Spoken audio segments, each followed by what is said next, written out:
let's start with a little book that I wrote some years ago that's now in a 4th edition. That's called Writing Essay Exams to Succeed in Law School, and then in parentheses, not just to survive. And what the book grew out of is my own experience teaching legal writing, and a long time ago at Wayne State Law School in Detroit.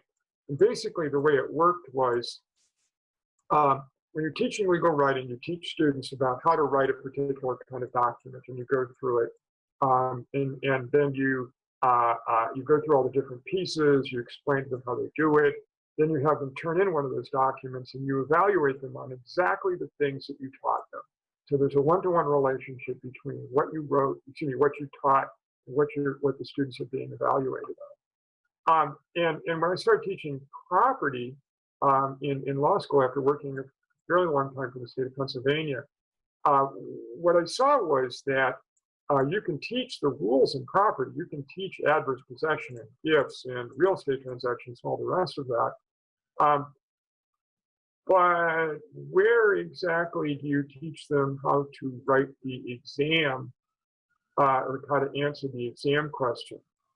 Where do you do that exactly? How does that fit in? In other words, the exam writing process and the technique you employ for writing for answering a law school essay exam is not necessarily anything that the students are ever taught, or that the professors that they have are even all that necessarily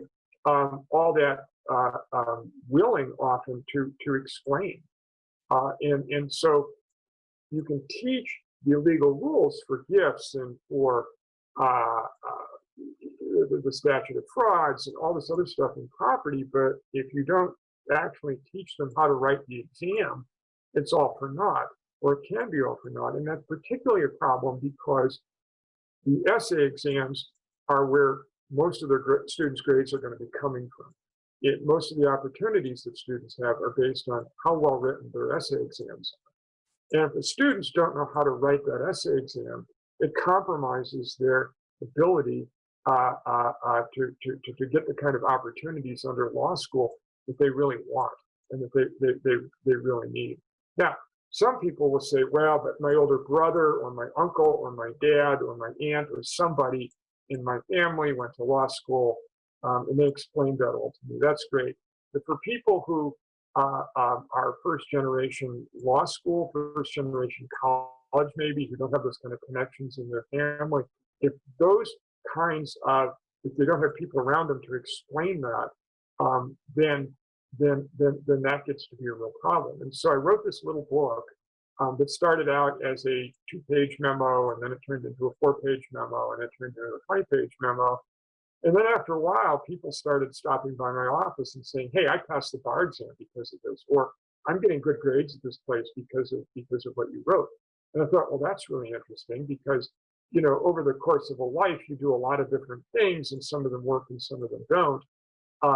And I'm a career environmental guy.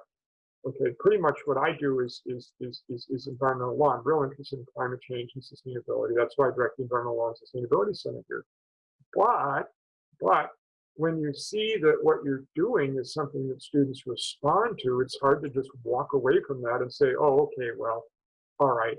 So I thought, all right, I'll put out a little book. We'll explain all of this in greater detail. And it's easily among the books that are the stuff that I've written around my school and a lot of other schools. It's easily the most popular thing I've written, or among the most popular things I've written, because it explains in really simple, basic ways how it is that you answer a law school essay exam question. Thanks for tuning into the show. Please subscribe if you haven't done so already to be notified of new episodes as I release them. And feel free to reach out if you need anything at all as you move forward with your prep. I'm happy to help however I can. In the meantime, I wish you all the best and take care.